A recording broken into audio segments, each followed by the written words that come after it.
Welcome to another weekly episode of Marked Out Radio. I'm Sean. And I'm Dana.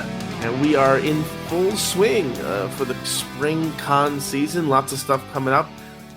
There was some interesting stuff that either was announced this week or that happened this week.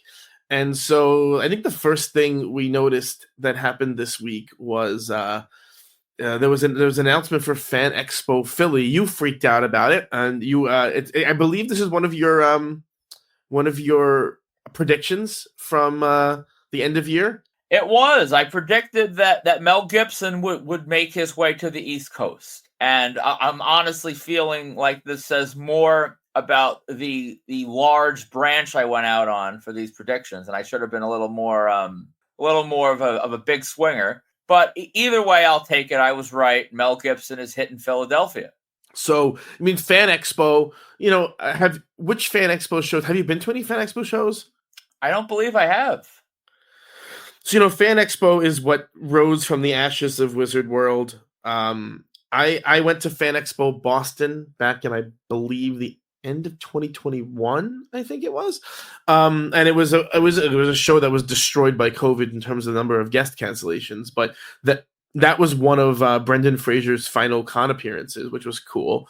They tend to get pretty decent names. But Fan Expo, there's lots of cancellations. It's one of those kind of shows. You got to kind of be willing to be flexible. But they do shell out for big headliners, and Mel is no exception. Are you tempted at all?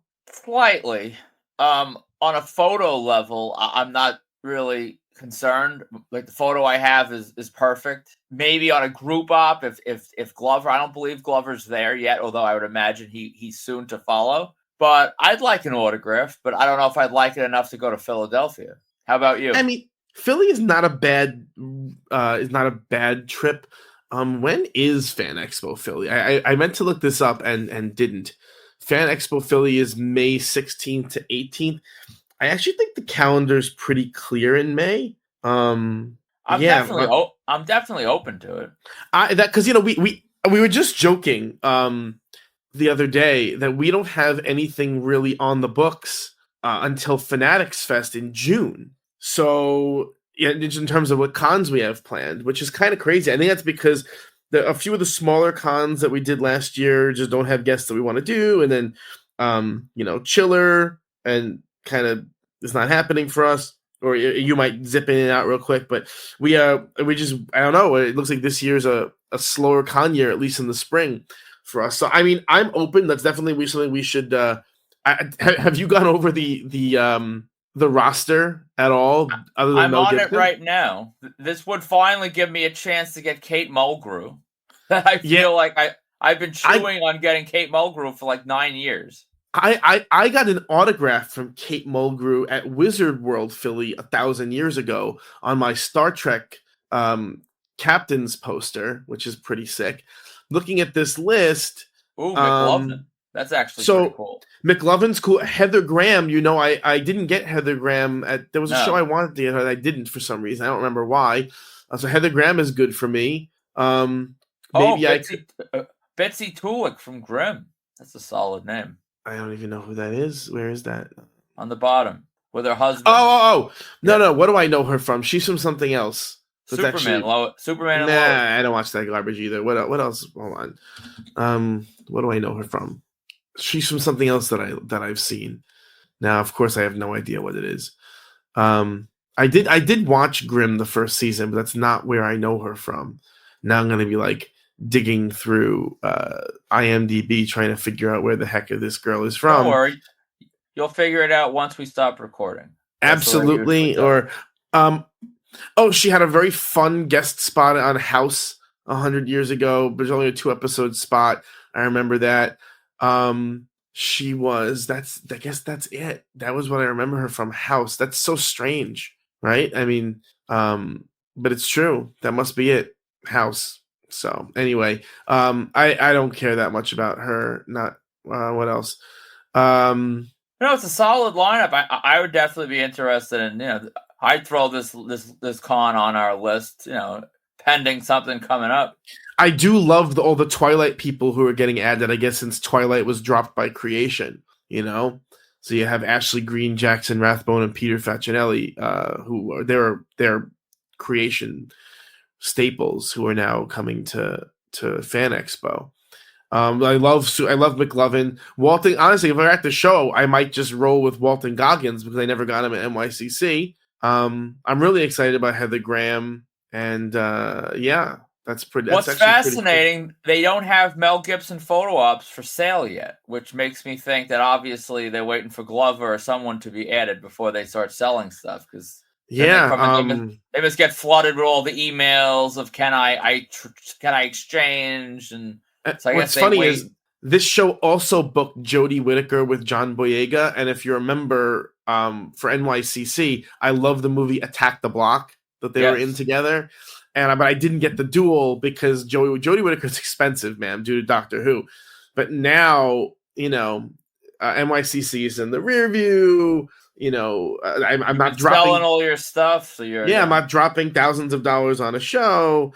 That maybe I'll do something there, or some kind of Attack the Block thing, or maybe a dual. A dual photo op's probably stupid, but I got it. I'll end up. I know by the time this rolls around, I'll probably be. Nah, I'm not spending anything because I've been very good, as you know. We've discussed it. I've been very good about not spending money on this stuff in the past, at least in the past few months that I've Oh, been and here's actively some big selling stuff. news. Epic Photos. You can now, they will frame your photo op for only $25. So, those photo op printouts that we have like curled up on the bottom of our carts, you can get in a very high quality frame, I'm sure, for $25. I mean, I'm going to be honest. That's a very reasonable thing. I think. I mean, granted, those frames are probably $5 specials or And less. they're making 20 on each frame job, which as they should. That's smart. Well, But I think it's just funny especially to me. because people are often kind of caught with their pants down at these shows with their photo ops getting wrecked. I think it's a great idea. I'm always in favor of companies making money if they're providing a genuine service, and I think for something like this, it is a genuine service because I've been caught. I mean, granted, I would not pay for this if I had a gun to my head, but I think for someone who is a kind of a novice in this arena, then this seems like a pretty good idea. So respect to Epic Photo Ops for that. Yeah, so Fan Expo Philly looks pretty good. Now it's on my radar. I got to do some soul searching on this one. So yeah, you sent me yesterday kind of a crazy thing happened at Looney Tunes in West Babylon. Yeah, Selena Gomez and her significant other, Benny Blanco, showed up unannounced, and I think they were in the store for less than a half hour. They pulled up, the owner greeted them, and they went inside and they sat down at the table and they signed like vinyls and CDs and whatever they had there and left. And a couple people that were local, I'm not really sure if it was just happenstance that they wandered in to find like a nice Rolling Stones vinyl and saw Selena Gomez, or people made phone calls to friends and stuff. But there were a handful of fans that got inside, and it looked like the duo, they were quite accommodating. Yeah, I think there was about a 30-minute window from when they posted on social media where you could have. I mean, I live like 35 minutes away, so it would have been pointless to try and jump in the car. Nor do I even really care that much. I mean, if I was there, it would have been neat. I'm not gonna lie, it's a pretty cool thing. But it's very interesting that this wasn't an announced appearance. This wasn't used to kind of sell stuff in advance. This was really used and if you look at the videos they posted online, this is very much just a commercial for the store. That for whatever reason, those two wanted to help out the store, which I think is quite nice. I wish I would have taken notice yesterday. I'd love to see how they're because this type of stuff fascinates me. Like what kind of a follower bump they received since yesterday with all the little local news outlets that picked this up.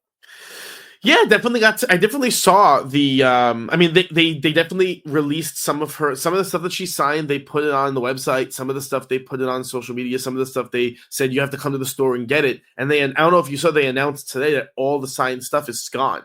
Oh, I'm sure. I'm absolutely. The stuff online was gone within minutes, and they enforce a strict on the website of like one per person. Now, if you have your 3-year-old daughter make one purchase and your Cocker Spaniel make a second purchase, do they comb through the addresses and cancel and refund? I don't know. But Is there any real? This is something that's interesting to me because I kind of know the answer.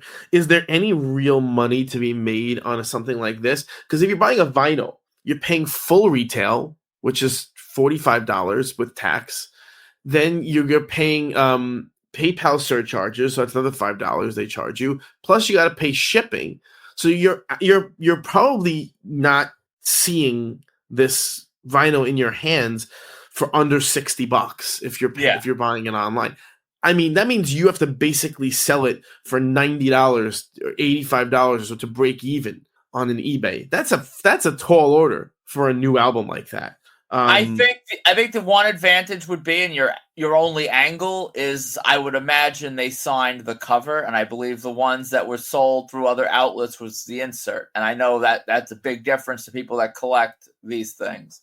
No, I'm not saying it's not. I'm not saying it's a bad deal if you're a collector. I'm saying I don't know if there's any money to be made from it. I think the margins are very slim. So for someone ordering multiples or someone trying to make a buck, for a fan, this is a great thing. For a reseller, I think I feel like there's some meat on the bone if you have one signed by both on the actual cover. I think you could throw it up for like $250 and someone would buy it eventually.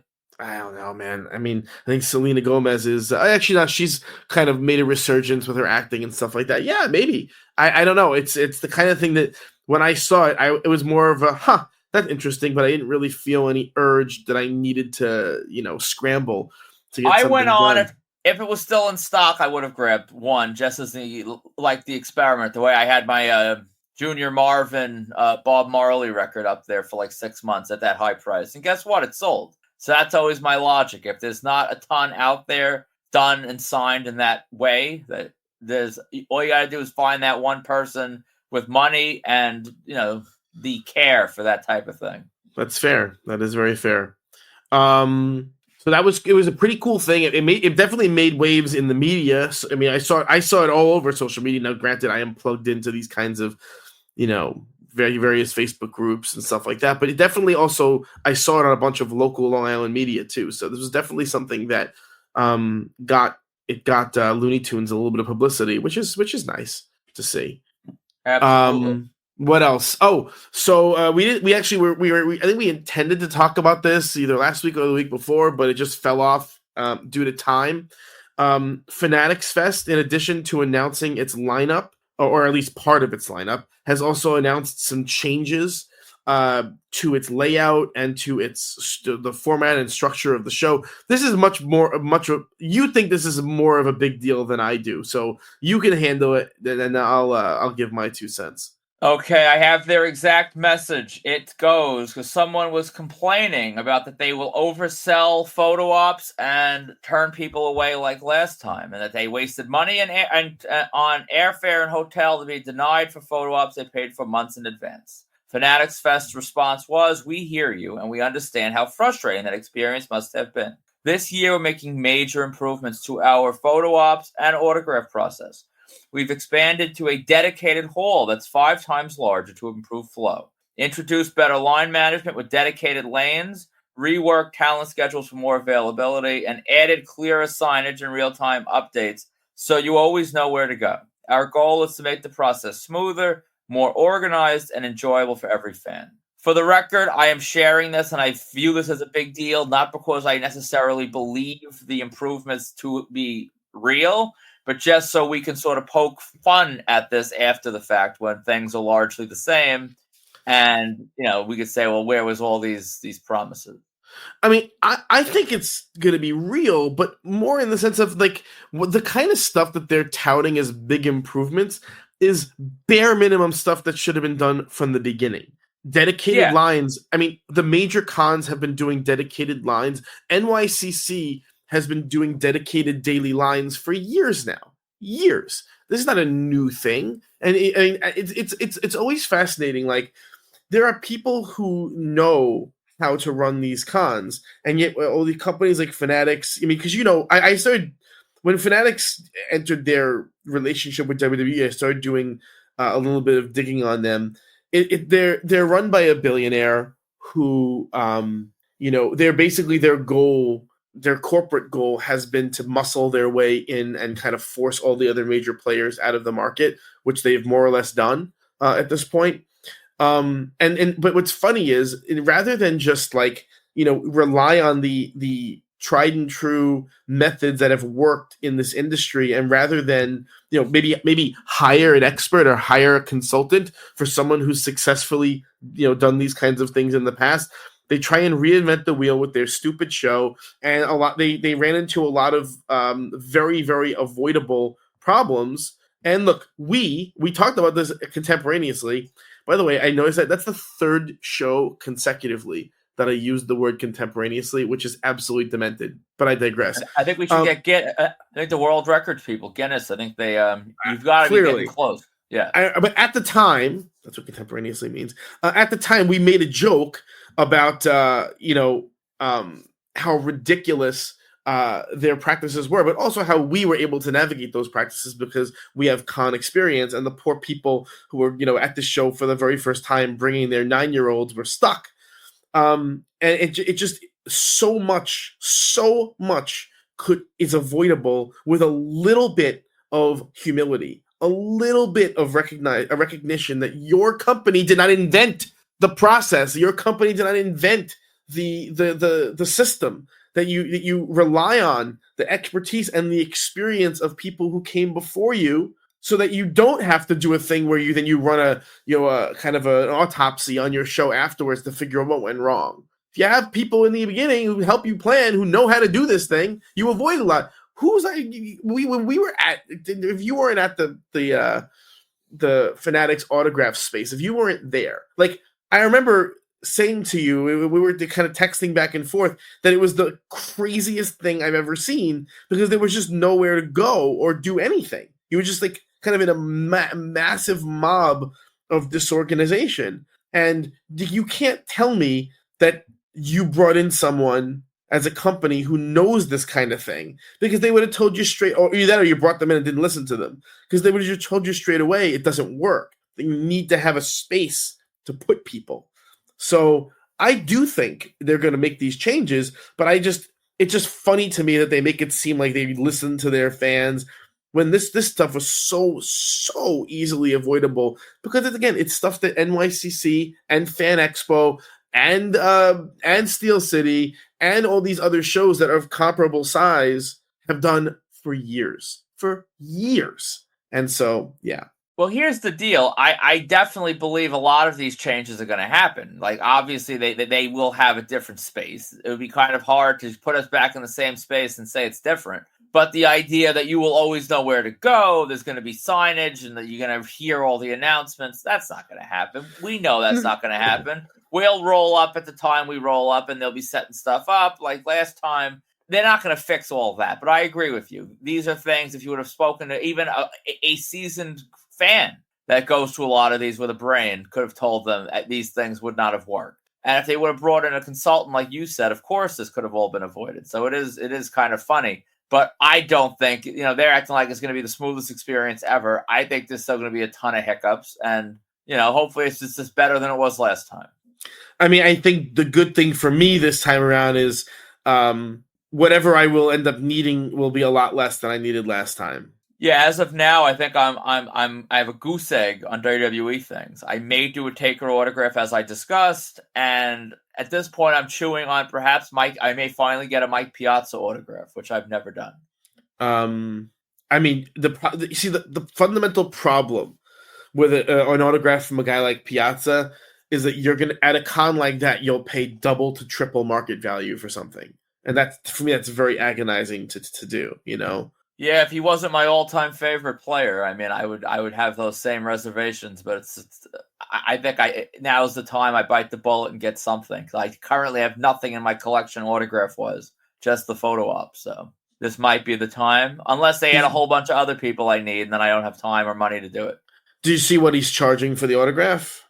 I think it was in like it was around like 200, I think.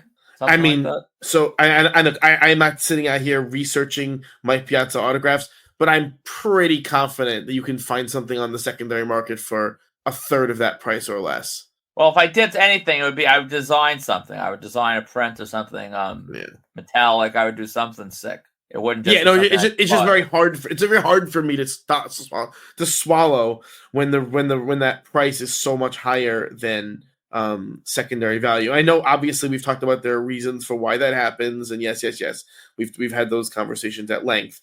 But it's just one No, of I those hear things you. I hear you. that like, in terms of Mets legends, you're not gonna find.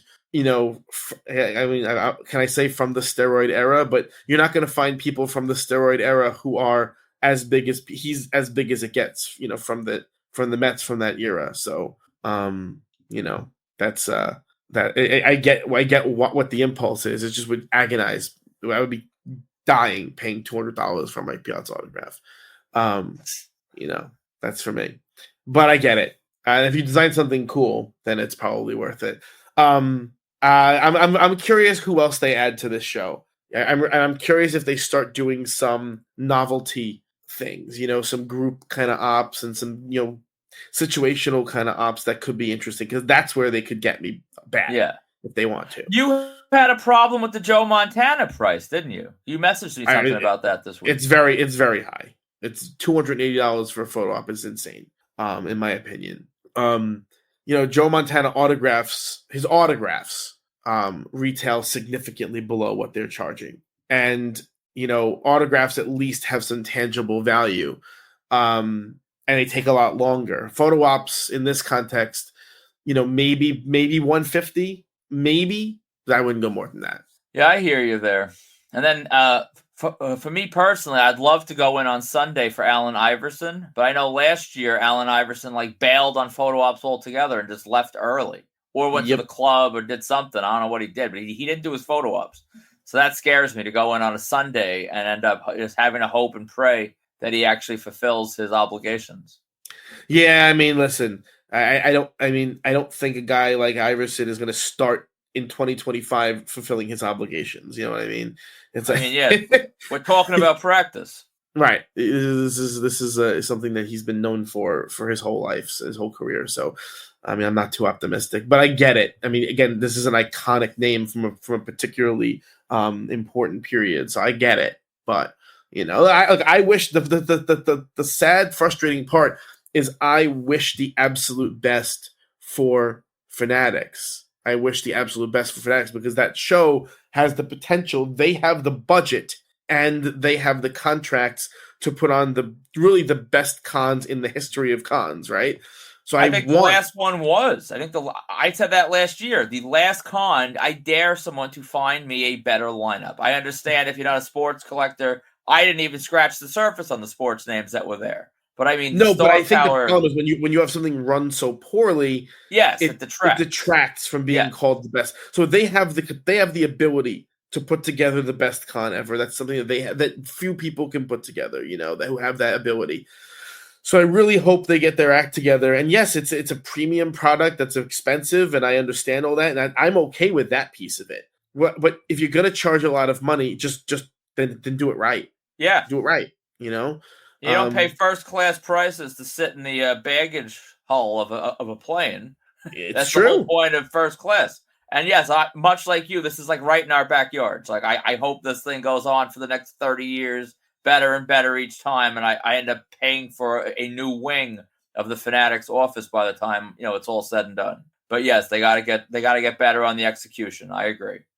So their announcement indicates that they acknowledge that there was a problem last time. I mean, that's the first step. Yeah, because how many shows have we been to that were a mess where the promoter never takes any accountability for the fact that it was a mess, right?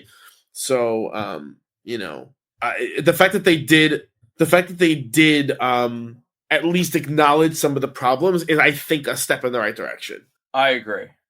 And I'm excited for it. So if you're shopping for autographs, check out www.markedoutcollectibles.com or our eBay store at Marked Out Collectibles. To contact us for any reason, please email markedoutcollectibles@gmail.com or join the Marked Out Collectibles official marketplace on Facebook. All links are in the show notes on Facebook and Substack. And if you want your event, product, or brand advertised on episodes of Marked Out Radio, reach out to us today at markedoutcollectibles@gmail.com. Also, please give us a subscribe on YouTube, Spotify, or Apple Podcasts, and leave a rating and or review. You can leave a rating and a review on Apple Podcasts. You can leave a rating on Spotify, or you can leave a comment or thumbs up, thumbs down on YouTube. And so right now I'm looking at my screen, and we have a little outline for the show, and Dana is letting me know without saying anything that we did skip a topic from our first segment. So let's just go ahead and circle back and redo that topic, since it was something that I came across on Facebook and sent it to you. And I know that you're a super fan of this person and of what's happening. So I did come across a post on Rack that showed Will Smith doing inscriptions on items in public. What do you think about that? I mean, I think Will's always been nice, and I will save my own stories of Will for a future episode's flashback reports, because I've had some big fails and big successes with Will in my life. But I think what you have now is a guy who's always been relatively fan-friendly. He understands that component of being a celebrity, who's now on the mend, and he's still trying to sort of redeem himself for slapping the comedian who made fun of his open relationship having wife and all that crazy. You're not going to name Chris Rock? Well, yes, Chris Rock, of course. I wasn't going to name the wife either. I was trying to be. Yeah, but Chris Rock is. Chris Rock is one of those names who's arguably as big or bigger name than Will Smith, I think. Well, listen, I think the slap helped him a lot. He was reaching a point where Chris Rock, he was fizzling a little bit. His specials weren't. He was clearly in a different tier up until that slap of like when he would drop a new special. It didn't have the same heat that like Chappelle's would have when they came out. And then after that slap, he was sort of like still a little below Chappelle, but closer. I think that slap was a great thing for him, honestly. But you think Chris Rock is below Chappelle? I think before the slap, 100%. Unless it's just my circle, whenever like Chappelle would drop a new Netflix special, that was like conversation everywhere. Chris Rock's, I didn't hear when he would put out something. I didn't hear people talking about it like that. It's interesting because that's a tough one for me, because if you look at and I think both of them are like literal geniuses who have extraordinary careers. I think in totality, Rock's career might be bigger, but maybe in terms of what? I think I would agree. I'm just saying in terms of, I think even if you look at the dollars and cents of like the deals, I think Chappelle's Netflix deal for the comedy was bigger than whatever deal Rock had. I think he was, whatever reason, he was. Now I think you could argue they're neck and neck, but prior to that slap, I don't know. Maybe I'm just wrong, and maybe my circle of what I was exposed to was just skewed. But I didn't hear that many people talking about Chris Rock for those years leading up to the slap. Yeah. In any case, it just made me laugh that you nicknamed Will Smith, but not Chris. And anyway, in any case, yeah, I think Will Smith is still mending his public reputation. That is definitely true. Yeah. If you want to get a sick inscription out of Will Smith, now is the time. If you need him to perform CPR on your child, now is the time. Whatever, if there's a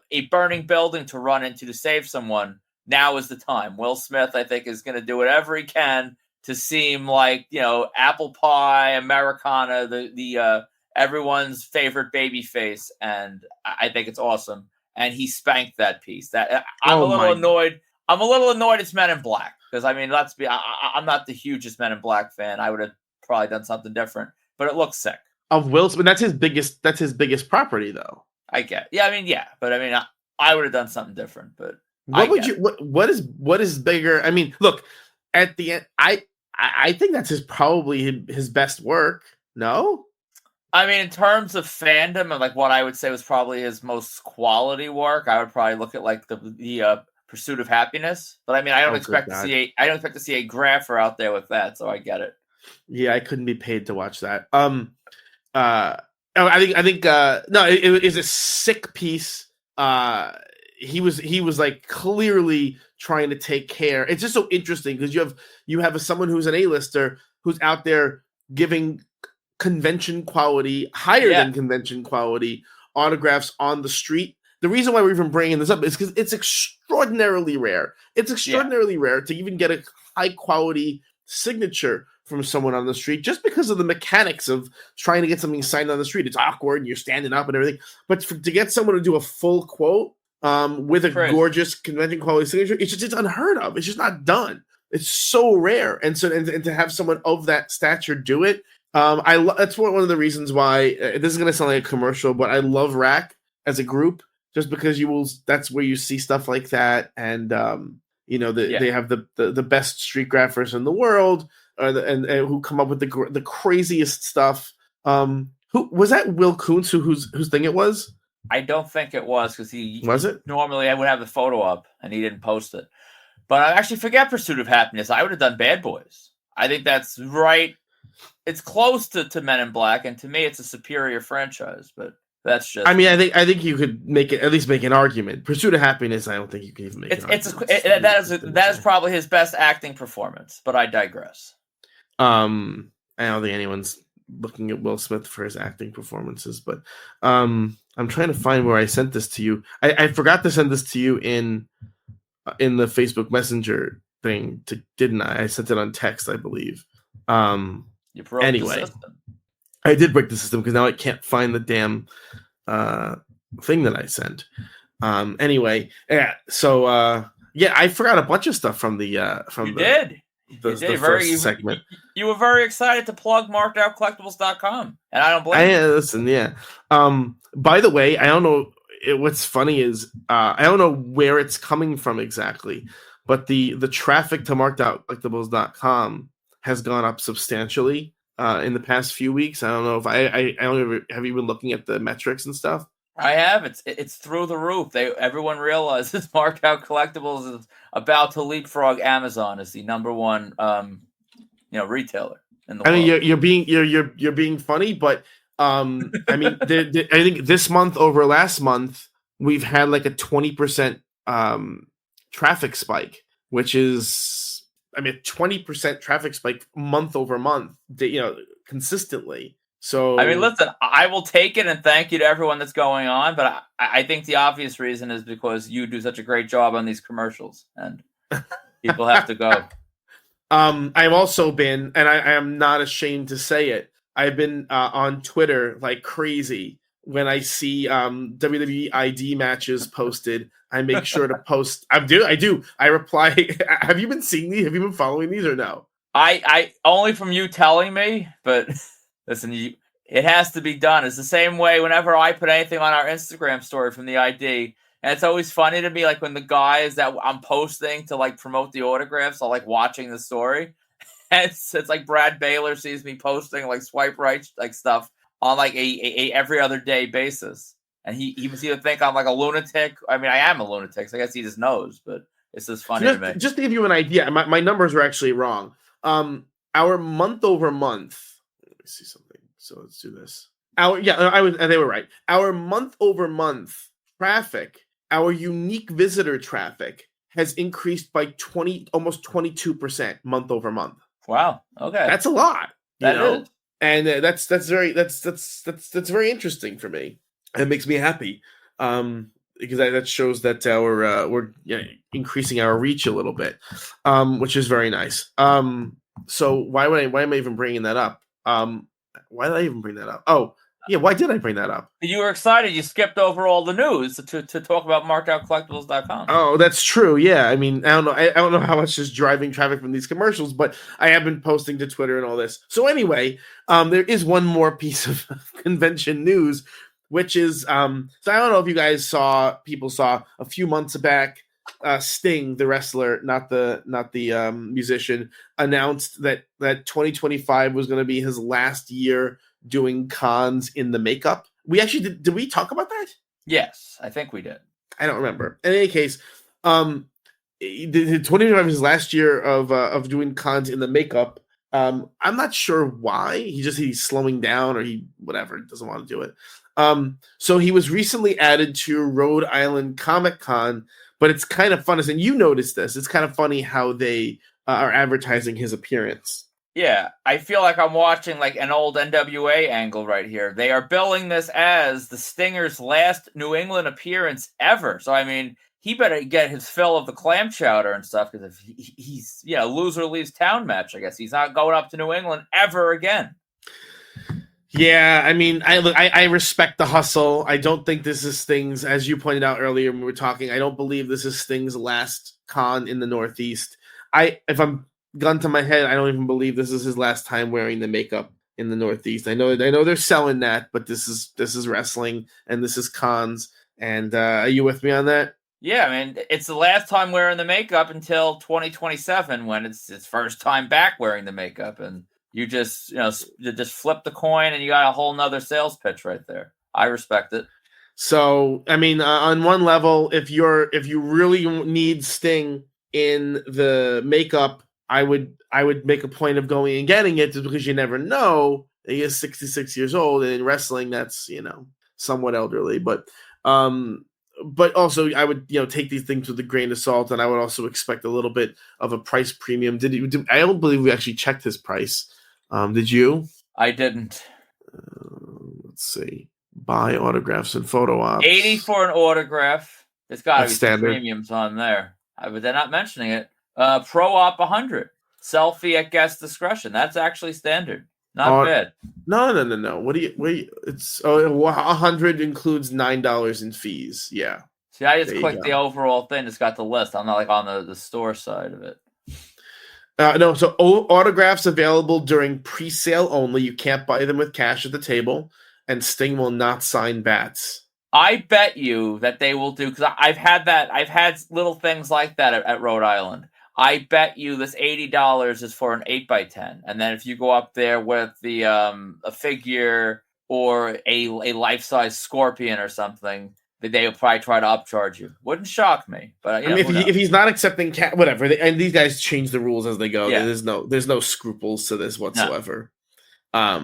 And that's one of the frustrating things for new people with these cons, is that you never know, and you're put in an awkward spot now where you have to potentially get into a fight with someone who you admire. So it sucks, but that's how it goes. You can't even bring your bat. You can't bring your bat for protection. So geez, I know, what a shame. Good. So the topic for today was actually, I don't know how we arrived at this. I think we were just spitballing ideas. No, wait. Oh, no. Didn't someone send you a suggestion? Yeah.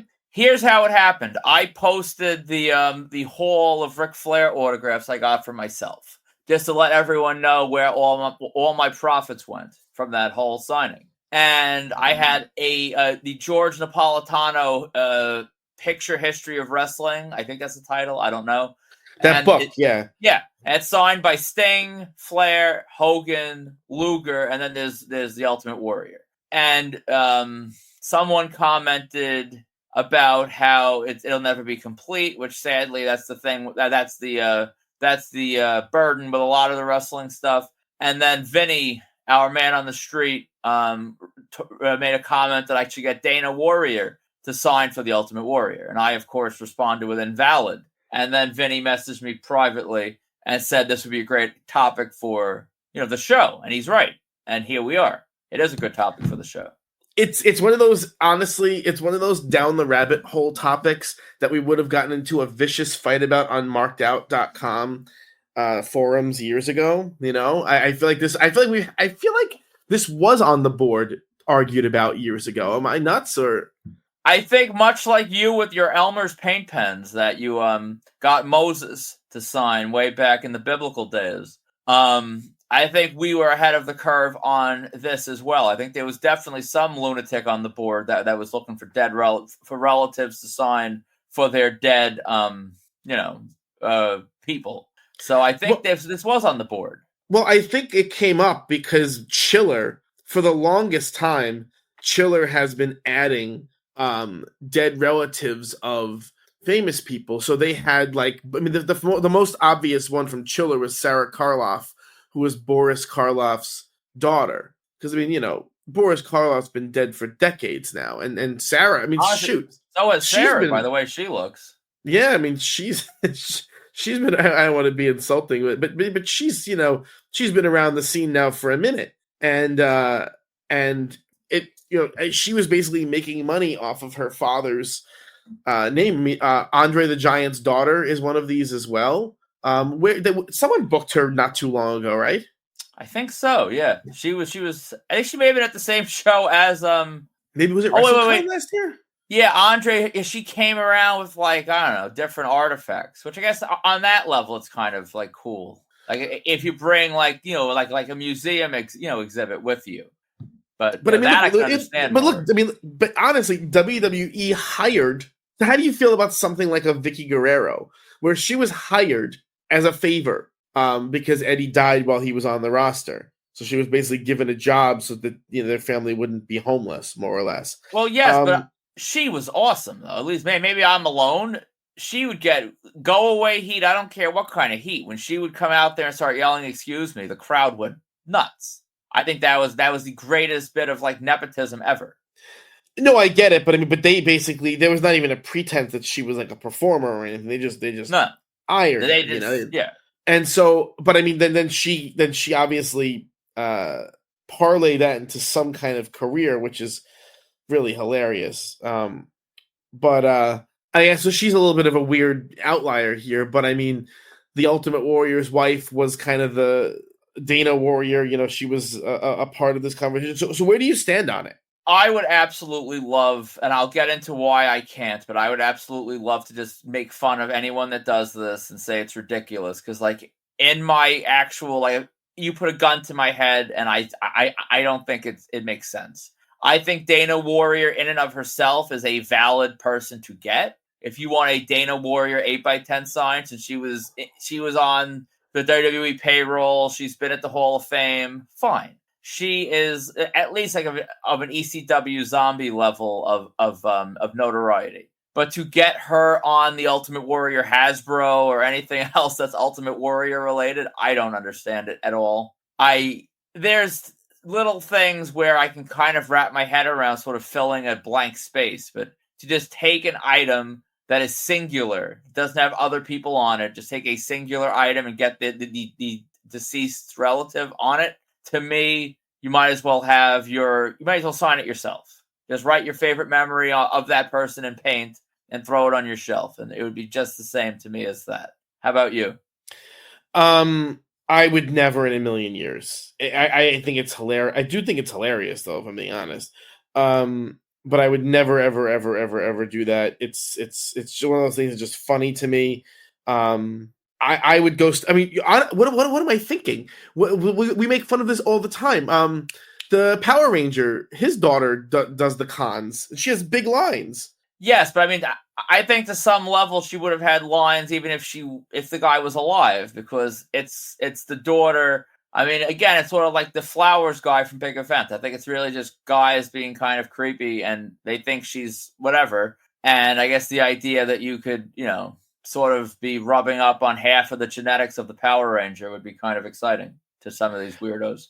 I mean, her thing is, I know that they like when the cons book her, they try to. It's actually a really funny thing with her. They try and pretend that she's an actor, but if you look at her credits, it's basically nothing. It's either tribute stuff for her father, or it's just indie garbage that's of no value.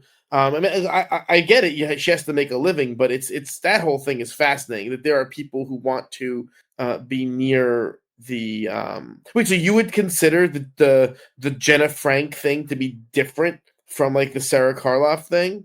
Not different. I just think, are people getting Power Ranger merchandise signed by her? I typically see it's like, okay, I've seen it. It's the exact same thing. I just see people with photo ops, and to me, I think the father could be alive sitting next to her, and you'd have people a la Noelle Foley who would pay the money to get her just because. Although I actually got Noelle Foley too at a time when I thought she might make it in WWE as like an interviewer, and that never happened. So that was a mistake. So do you have any other dead relatives?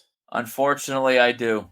Listen, I fell victim to peer pressure. I was at the Pro Wrestling Hall of Fame up in Amsterdam, and this entire event I'm going to save for a future episode to really get into, because like it needs time. Like even looking at this report now, I actually forgot how good it was. But I'll tell you what, at this point in time, I was roaming the lines with the encyclopedia. And seeing these people like Steele and Orndorff that I could have gotten on like more premium items, it just pisses me off. But whatever, I digress. So I'm going through the line with the encyclopedia, and I stumble on Killer Kowalski's wife. I don't know what her first name is, Killer so we will just Kowalski call her Mrs. Kowalski. He hadn't died too long before this, or it was only a year or two before this, right? Yeah, I'm assuming he was receiving the honor of being inducted this year. That's why she was there. I don't really know. I probably did back then. I don't remember. So anyway, so I'm moseying down the line, and I hit Killer Kowalski's wife, and a very sweet old lady, like the kind of lady that Tweety Bird used to harass in the Looney Tunes. Very nice lady, and there was an old man sitting next to her. I don't know who. I have no clue who he was, and he went and said, "Oh, Killer Kowalski's in that encyclopedia," and I said, "Yep, yeah, he is. Would you like whatever? Would you like whatever her name was? Would you like her to sign his entry for you?" And I didn't know what to say, so I said what anyone would say to a widow. I said, "Sure." So I opened the book to her dead husband's page, and she signed it. She signed. I forget what she signed, but she signed something, and she signed her name on the entry. And then to make it worse, I got a photo op. And to make that even worse, I threw up a fist as if she was some sort of a competitor. I don't know why I threw up a fist. But I have a photo where I'm throwing a fist at Killer Kowalski's widow. And don't worry, this image will be on the graphic. So, I mean, by all means, laugh at me because I'm laughing at myself right now. So, for now, from now until the end of time, I cannot truly laugh at the people that do this because I am that person. The peer pressure doesn't even mean anything because they didn't ask me for a photo op. I just sort of did that to make the joke bigger. I'm like, what the hell? I'll post it. It'll get a laugh. But I did that myself. So I can't blame anyone. So I guess I am the person I'm laughing at. I understand it. I mean, in that situation that you have a hard time saying no in that context. But I mean, there is, again, I think really a lot of this has to do with the why people enter the hobby, because you're primarily, I still don't, because you've become, this is funny, you've become more like me over the years in terms of your hobby behavior than you were in the past. When we first met, we were polar opposites as far as how we did the hobby. I would often get autographs and not even bother with a photo op, whereas you would get the photo ops without caring about the autographs for a lot of these, right? Yeah. And then we kind of merged somewhere in the middle, which that's a reasonable synopsis of the past 20 years. Yeah, now I'm just off the rails. Now I'm getting everything. And so for me, it would never occur to me to want an item signed by Dana Warrior or Killer Kowalski's wife or Sarah Karloff or Andre the Giant's daughter or whoever, because that person is not noteworthy in any meaningful way to me. They have no notoriety in any meaningful context. So, I mean, might I get a photo to commemorate the occasion out of humor or something? Sure, I've gotten pictures of all kinds of silly things in my life. But I think that there are people who really want to get sort of like adjacent or close to, or in some way have some interaction with, some kind of memorable interaction with a person who they deem is of note. And I think that for those people, like talking to it, interacting with one of those names we just talked about has meaning because they were part of it. Jenna Frank can tell stories about her dad, and to them that's exciting.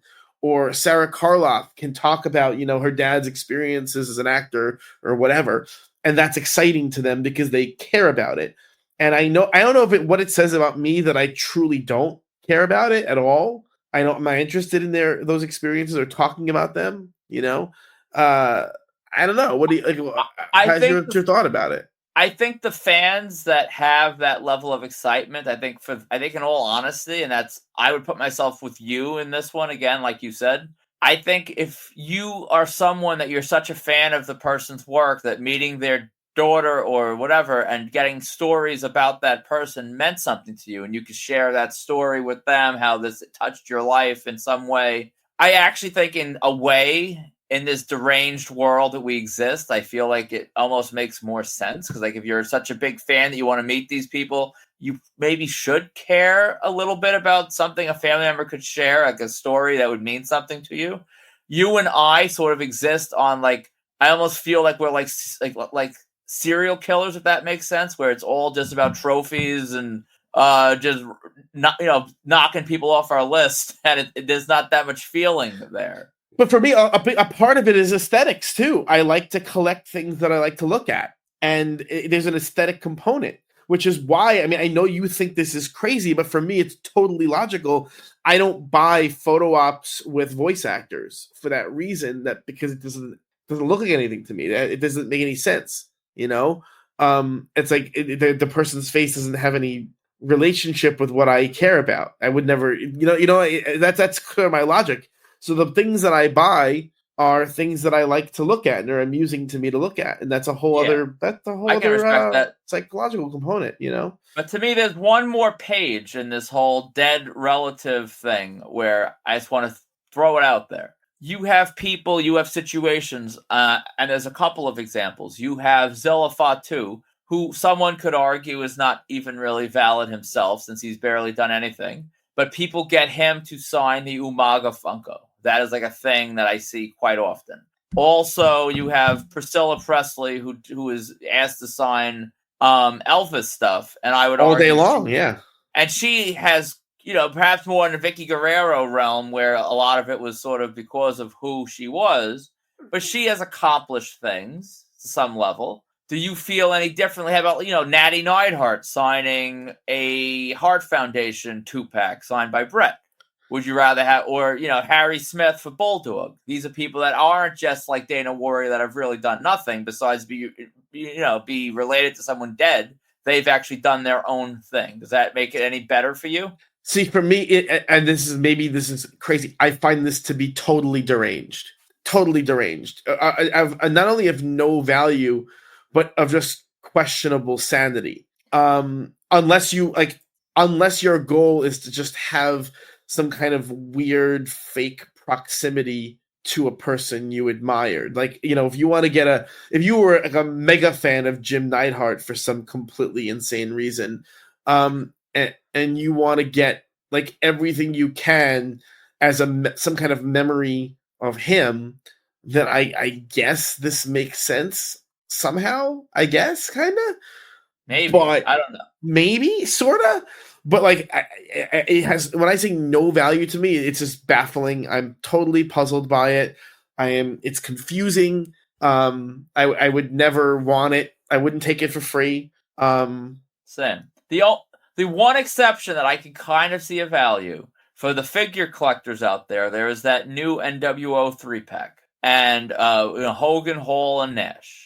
There's part of me, I'll probably never do it because I have so many things I'd like Hogan to sign. This would be like number 30. And I'll never have a deal like I had with Flair where I could go crazy and get a lot of stuff done. So it will never happen. But if it did, if I got it, I could see asking Nash in the spot of window where Scott would sign to have him throw an R.I.P. Scott Hall or some sort of an inscription over there that would sort of fill the space. I can understand it when it's a 2-pack, 3-pack, and you make the other guy write something to fill the space. That I can kind of wrap my head around. But that's as close as I get to understanding it. I still wouldn't want it. I remember years ago. So I'll give you an analogous situation. So years ago, they released that deluxe WWE Classic Superstars Deluxe 2-pack, the Rey Mysterio versus Eddie Guerrero from Halloween Havoc '97. Do you remember that? I had it, and I sold it for too low. So I bought it. I got Ray to sign it. I went up to Mohegan Sun around there to get Ray to sign it. I was nuts back then, driving around all over the place. I did sell it way too low. I mean, now I think it's worth like $500 or something stupid. Yeah, it's depressing. Yeah, and I sold it ages ago. But I remember there were other people who got like Ray to write stuff over Eddie, R.I.P. Eddie, and I find that so uncomfortable. I find it so like it makes my skin crawl thinking about it. So I wouldn't want it. I just wouldn't want it. It's funny. I bet you though, if you had one, if you still had yours just signed, and you had another one where he did like R.I.P. Viva La Raza, whatever, I guarantee you the one with all the Gaga is probably selling for more than the one just signed. Absolutely. I mean, for me, it doesn't feel right. I had a Misawa Muto 2-pack, and I remember thinking about like having Muto write something over Misawa's. I just can't. I did something about it. I don't know. I'm not even saying my reaction is totally rational, but it's No, I respect it. It's something I can't handle. Well, I mean, honestly, what do you call what's I can't think. What am I saying? When Daryl McDaniels signed my Funko Pop of himself, he wrote R.I.P. JMJ. JMSOJ on the side of it. I didn't ask him to, and I was like, that makes me feel a little weird, but not enough that I actually care. But certainly, it's strange. So I think it's all strange. I don't want to be like focusing on death. Maybe that's part of it. I don't want to be focusing on death in my collection. Granted, I do like having stuff signed by dead people, but I don't want the death to be the focal point of the item. If that makes sense. Yeah, I think I can wrap my head around it. And I think when you have a relative who's alive, that to me is evocative of the fact that person is dead, and therefore I wouldn't want it.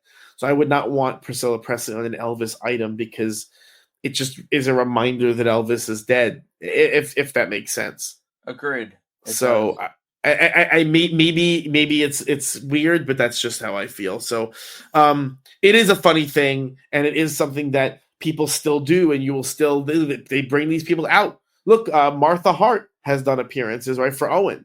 Diana Hart did stuff for Bulldog. Yeah, Bulldog's daughter is actually cool. She comes around with I've never bothered to go up to her because I really don't care. But she brings like a jacket and different things that you could look at, and like actual like gear and stuff from Davy Boy that you could look at, take a picture with, the Slammy, I think, different stuff. And then of course she is also there, and people get photos with her. But it's not just about like, hey, Bulldog's loins produced me, come meet me. Like there's at least some level of like historical like fanfare there. You come look at the artifacts. But I've never gone up to her. I don't care. So it's an interesting one. So it's funny because this kind of dovetails talking about talking about items and the aesthetics of items and things like that. We had a humorous disagreement earlier, and it relates to what's coming up for us soon. So you were originally this whole story is bananas, but this is your thing lately. You were going to go to see a basketball player today, Josh Hart, and now you're not doing that. I'm not. I found out New York Knicks spark plug. I'm a huge fan of Josh Hart. I really am. He's appearing at a Nassau County Stop and Shop, which, yeah, that sounds about as weird as it feels for me to say it. He's promoting I've looked at this thing as recently as when I started recording this, and I still don't fully understand what the hell he's promoting. He's promoting some sort of like a smoothie drink, or I don't even know, some sort of a drink that I've never heard of, and he was going to be at Stop and Shop. And how they word it was basically it's an hour and a half appearance. It is taking place today, and I'm trying to find the exact wording. It is, come hang out with New York basketball player Josh Hart and the #1 plant-based nutrition company, OWYN, which I guess is Owen. Get a chance to meet Josh in person, take photos, and maybe even get an autograph. Maybe. It's going to be a fun-filled event with basketball talk. I don't want basketball talk. Good vibes. I don't want good vibes or fun surprises. There are no surprises that are fun in these types of things. First 400 fans will get a unique item to have autographed by Josh Hart. Now, a unique item is not good. Like, I want the most ununique item. I want a basketball. I want a jersey. I want an 8x10. I don't want unique. What am I going to have him sign? A coconut or something? Like, it doesn't make sense. It's going to obviously be some crappy picture of him on cardstock holding this stupid bottle in his hand. But that's all well and good. But the issue is, you're talking the first 400 fans are getting this item. This is a 90-minute appearance. They're I was like, expecting. Dana, you know time. You've done this is not your first rodeo for these kind of events. No, So in an hour, how assuming they are flying, assuming they're absolutely flying, if they do an autograph and a photo op per person, how many people can they get through in an hour? maybe 180, maybe if you do 3 per minute, which is that's a There's no way struggle. you're doing 3 autos and photos per minute. It's not happening. If you shut the people up, if you had like the meanest and nastiest guy at the table that said, "Stop talking, just look," maybe, but even that probably wouldn't happen.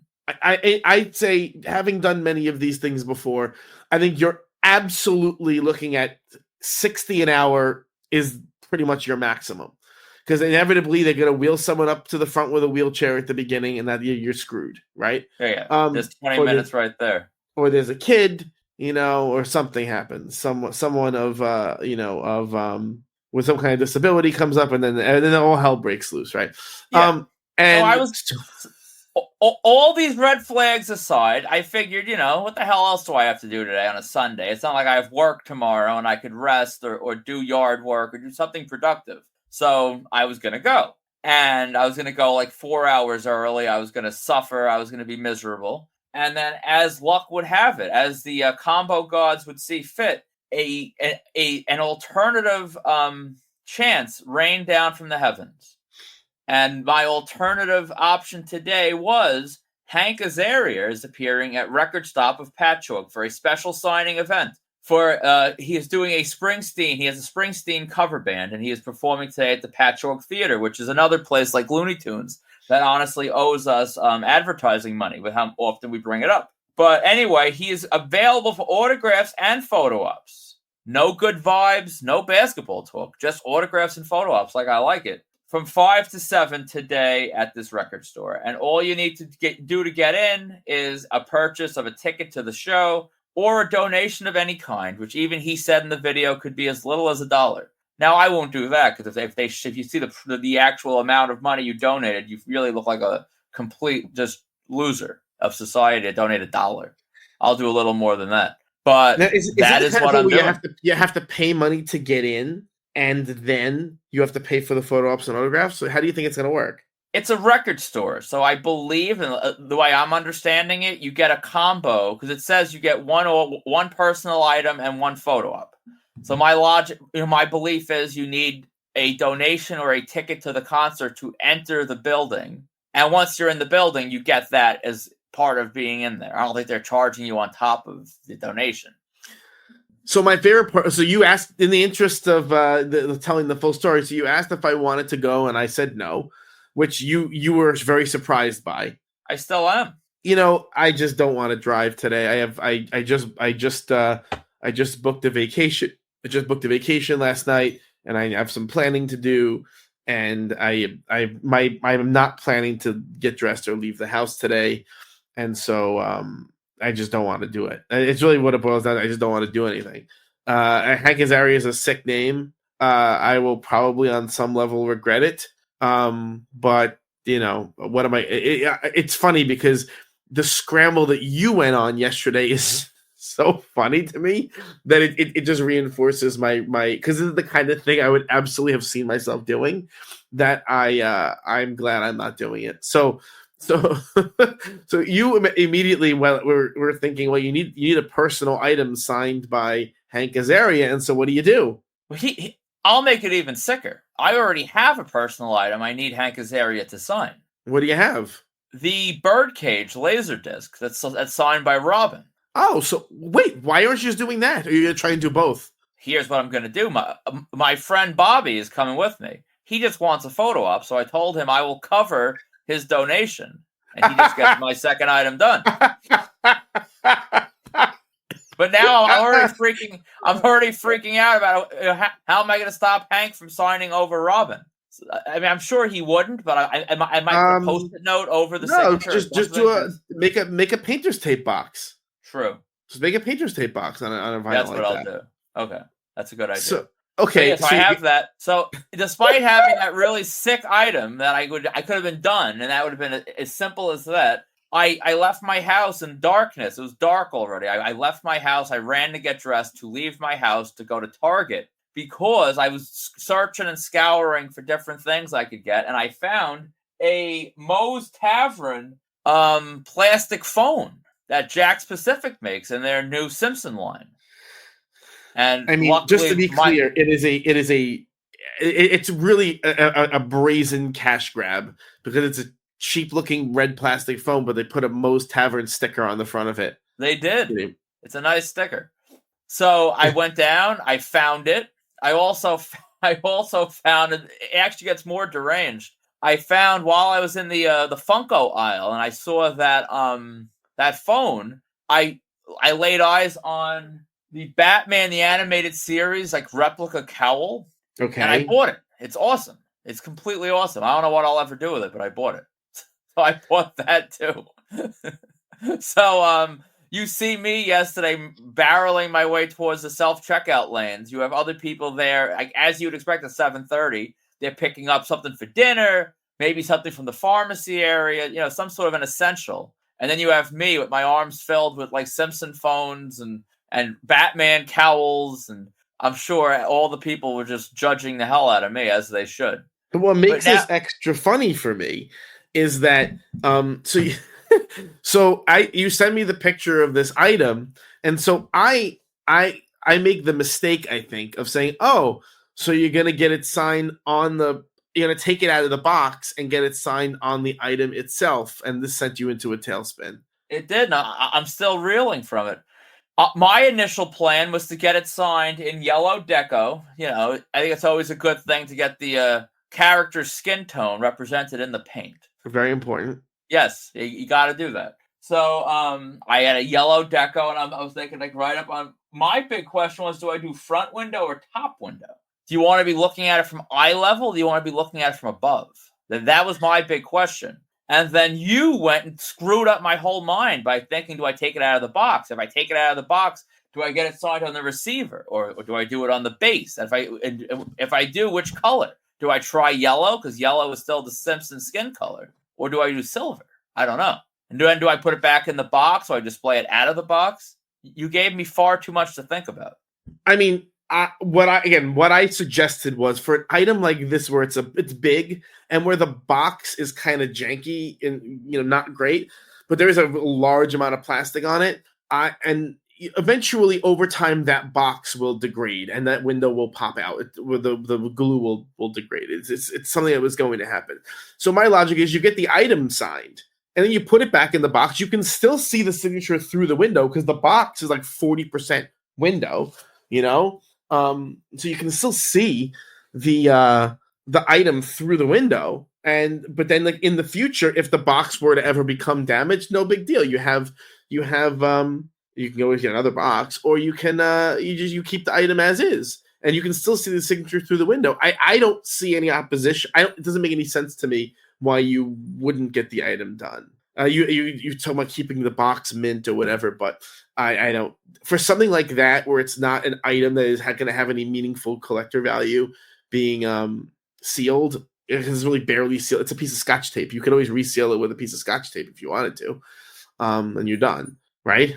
I suppose. How would a lot of the current day figures are sort of. Actually, hold on. The cord is sort of wrapped in like a bubble of sorts in there, so you would be breaking the cord out of the bubble. What do you mean? What do you mean the bubble? Just slide the whole thing out. No. There's like a piece of plastic that sort of like keeps the cord down, like on the bottom of the box level that it sits on. Isn't there like an insert box that can be pulled out? I'm not sure. There's no way the cord is anchored to the main box. They usually anchor those things to a secondary box inside. Just slide the internal box out and slide it back in. True, but it starts, if I could get an inscription or something, your space is limited on the receiver. Listen, as someone who has pursued inscriptions like that, I totally understand. But it's just I think what the funny part of this story is that, for anyone who doesn't really know us, these are the conversations that we genuinely have all the time. Like, this is not just a bit. This is actually what we're talking about. We're like negotiating and debating the merits of what marker to use and where to sign on a box. And when all is said and done, this Moe's phone is going to wind up on a shelf in a room and not be looked at very often. So, and it's just a funny thing. There's no other way to say it. It's a funny thing. Yeah, I agree, and I'm still in agony right now. Everyone, I guess if you watch the Facebook group and you'll tune in next week, you'll find out what I did, because I'm still not sure. Yeah, it's just I love having those conversations, because the aesthetics, again, the aesthetics of the hobby are what is interesting to me. So, thinking about what would make the item look best. I mean, what you could do is you can go and get a second phone and then do one each way. Then I need a second friend to get to sell me their autograph. Nah, this is marked out. You just put the second one down. That's how it goes. Anyway, so just to go full circle on me abandoning Josh Hart for Hank Azaria. I think to a certain person in this hobby, when you hear free signing, your eyes light up and you're thrilled because it's free and you get the opportunity to meet this person with a reasonable price of usually nothing. What's your feeling normally for free signings?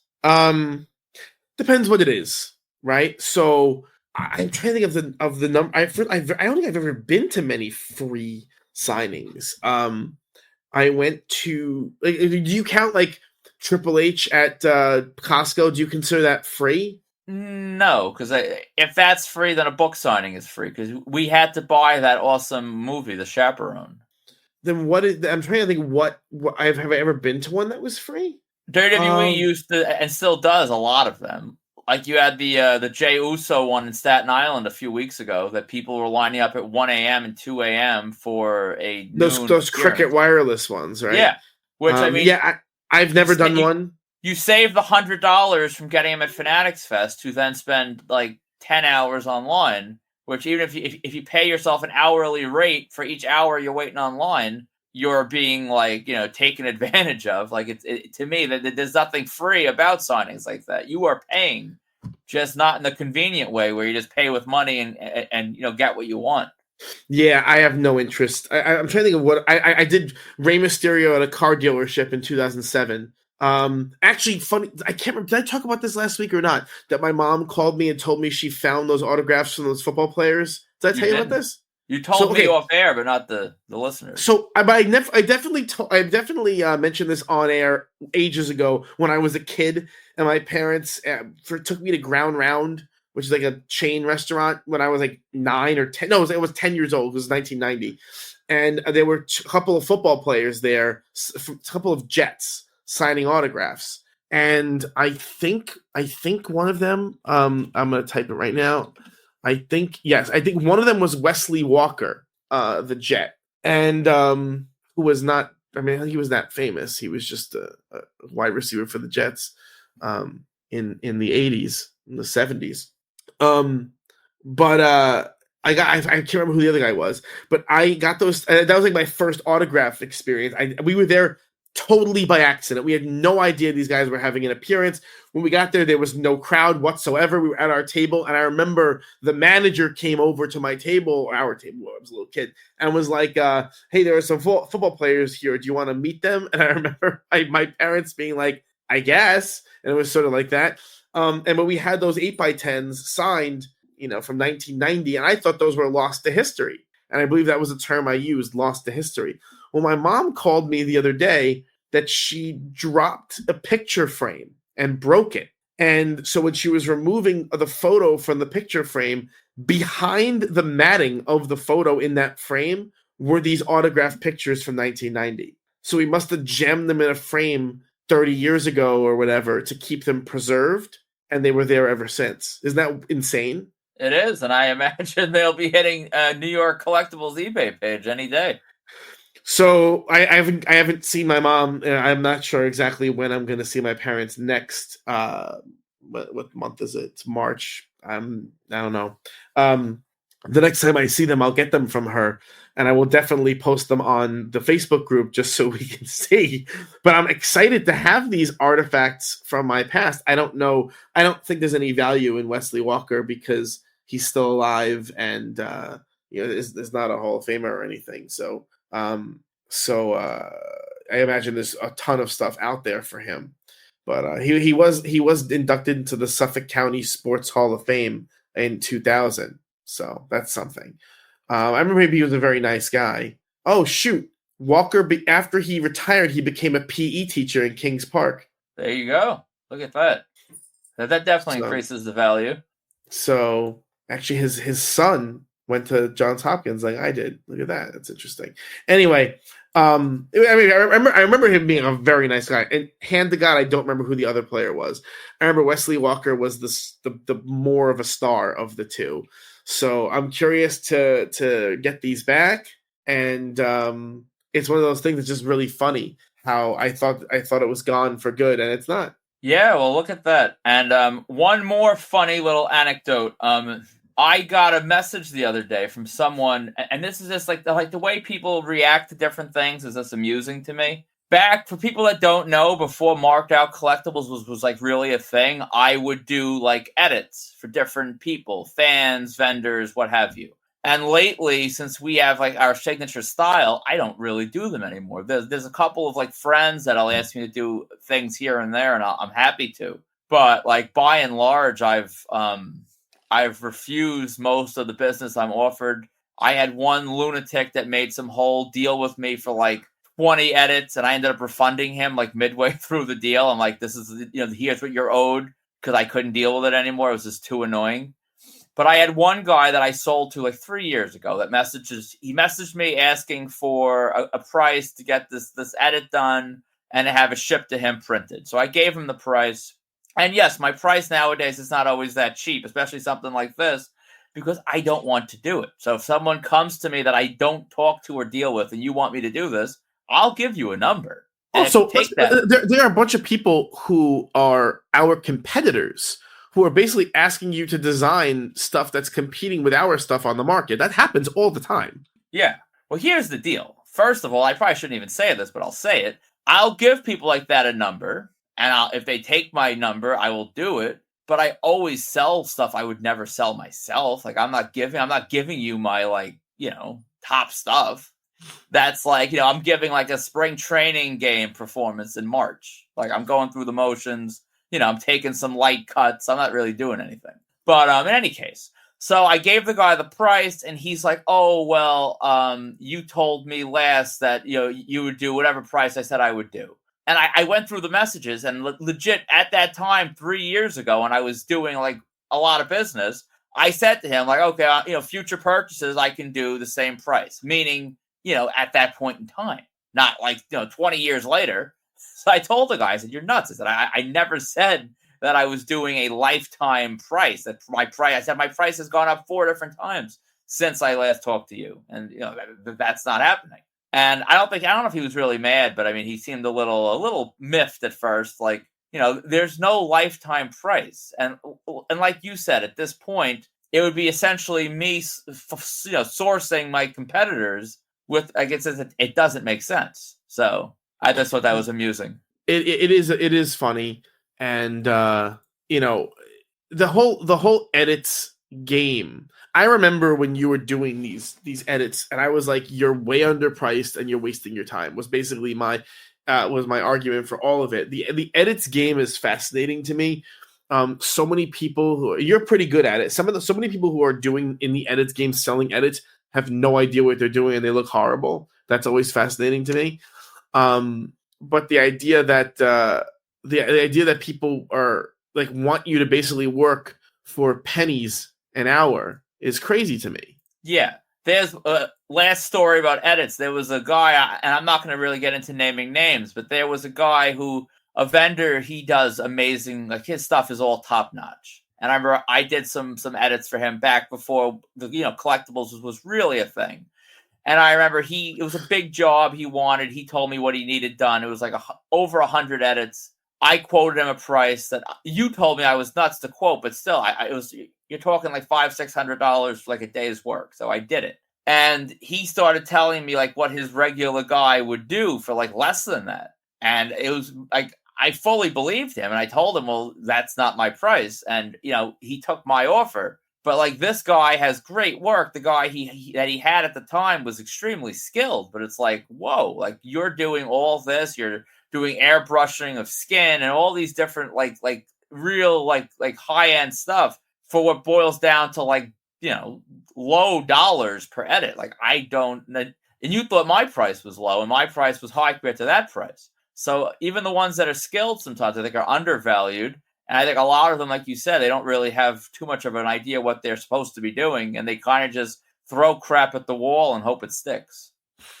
Yeah, I understand. Look, one of the things that we're realizing now selling autographs is that the item that you have, you know, if it's something that everyone else has, then there's less of a demand for that thing. It's common sense, you know. If the print that you're offering is the same thing that everyone else is offering, that generic print, there's a reduction in value pretty much across the board on stuff like that. So, you know, it's one of those things where it's constantly a race to try and come up with something new, but these people don't want to pay for that because that affects the margins you could make when you're selling it, and so they give it. They want it very cheap. They want everybody. No one wants to pay for anything. Yeah, and I get that coming from someone like we always think about the margins and like we don't have to pay for the graphics. I handle that. So like imagine adding that into your margin. I completely get why people are cautious about what you spend. But and I'll tie this in with just a little cheap plug as far as like how you said that the like what you have signed is extremely important. We just got back WWE metallics of Penta.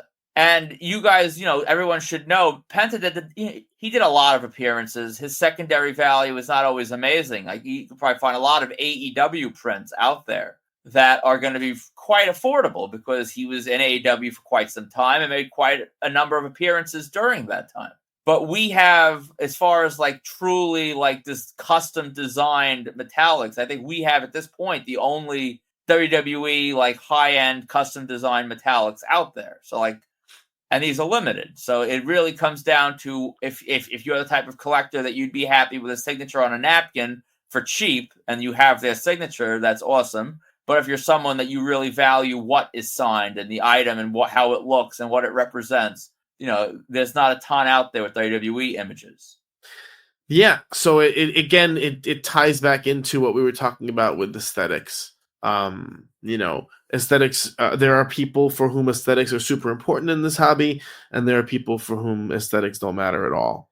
And some of the stuff we see, there's nothing funnier. And we've had this, we've joked around at this many times. You see someone getting stacks of stuff signed, and it's on the pixelated garbage prints, and you want to put your head through a wall. Yeah, there's really nothing else I could say about that. It's just pathetic. Like you might as well just flush the money down the toilet at that point. So, good luck with Hank Azaria.